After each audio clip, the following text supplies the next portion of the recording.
Welcome to the PC Master channel. Today I'm going to be showing you the best build that you can make for under £1,500.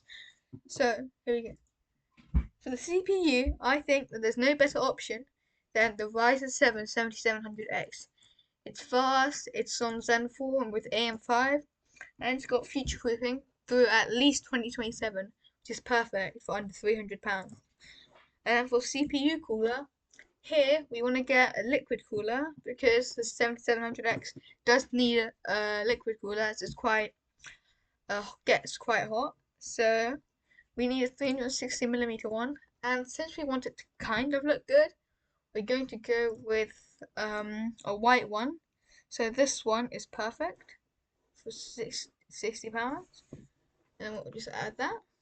And then for a motherboard, just like the last sub 1000 build, I think the best one is still the MSI B650 Gaming plus Wi-Fi. It supports 192GB of RAM. It's an ATX motherboard with 4 memory slots, and it's also got Wi-Fi 6E. So this is perfect. So we'll just and then we've also got the memory.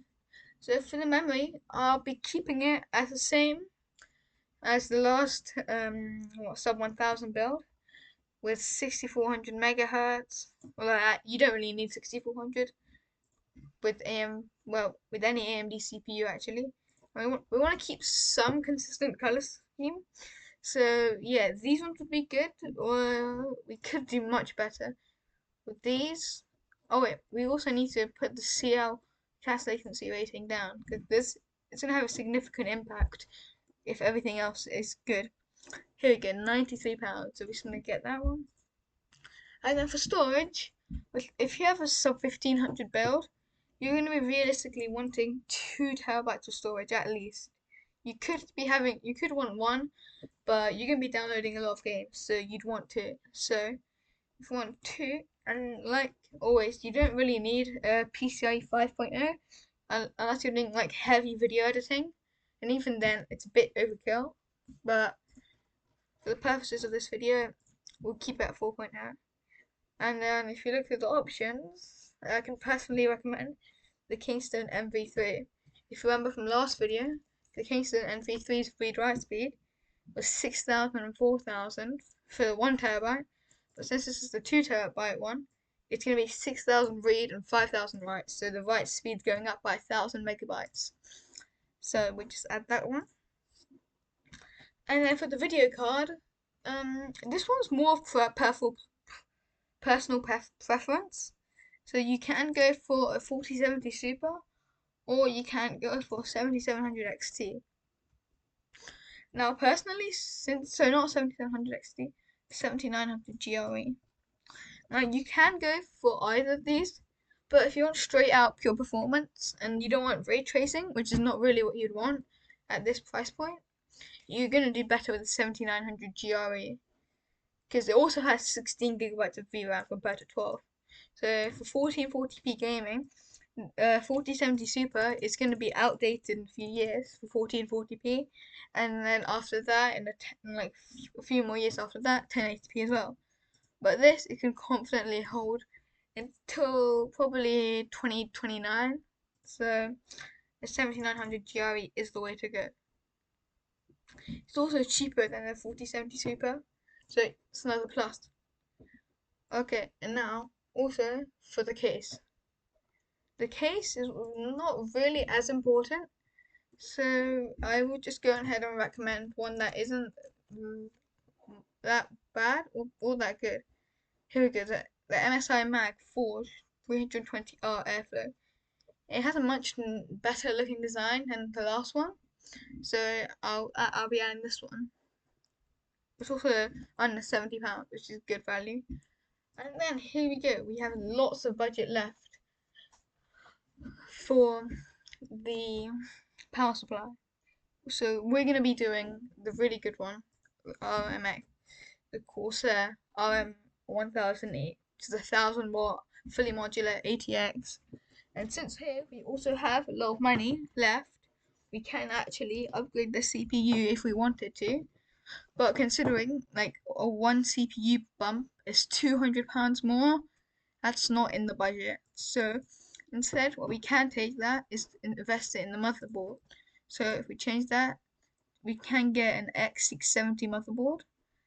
Oh, and also we can't get X870 because you need to upgrade the motherboard's BIOS, and then you need another CPU, so it's not really possible. So with ATX, yeah, here we go. Does this one have Wi-Fi? You also always want Wi-Fi on the CPU because you can get the little dongles, but those dongles are actually quite annoying, and sometimes you might unplug it and then your game might go away. So if it's inside the computer, it's better. This one, if you're wondering what Wi-Fi actually has, this one has Wi-Fi 6E.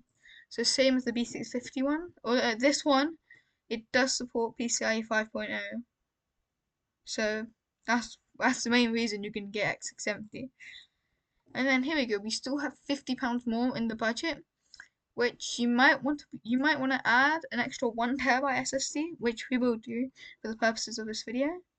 So if we add 900, we spin at 900.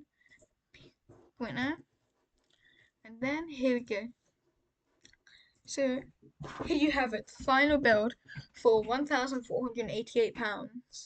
Keep in mind that if you're wanting to, you could just make this like a £1,400 pound build or less, but just to hit the less than 1,500 mark, but still around it, we added a few things. So over here you have a Ryzen 7 7700X, excellent for gaming, and it's going to keep you going for many years. You've got a white liquid CPU cooler, which is going to be very good for you. Also, X670 motherboard, that's an ATX AM5 with Wi-Fi 6E and PCIe 5.0. 32 gigs of DDR5 RAM, that's 6400 megahertz, that's CL32. You've got 2TB of storage in your main SSD, and then you've also got another 1TB on your secondary SSD. So that's in case you want to store things that you use often, like you use a lot, like maybe once a month. So not a lot. And then you have a great value for money GPU, the 7900 GRE, 16 gigabytes of VRAM. Honestly, this can even play 4K in like not too intensive games like Fortnite or Minecraft. That's Minecraft without ray tracing. Because AMD is not good at ray tracing compared to Nvidia, but this is for pure performance. And then you've also got a nice case that's good looking, and also got 4 fans, and you've got an ATX 1000 watt power supply. So hope you enjoyed the video. Say subscribe for more.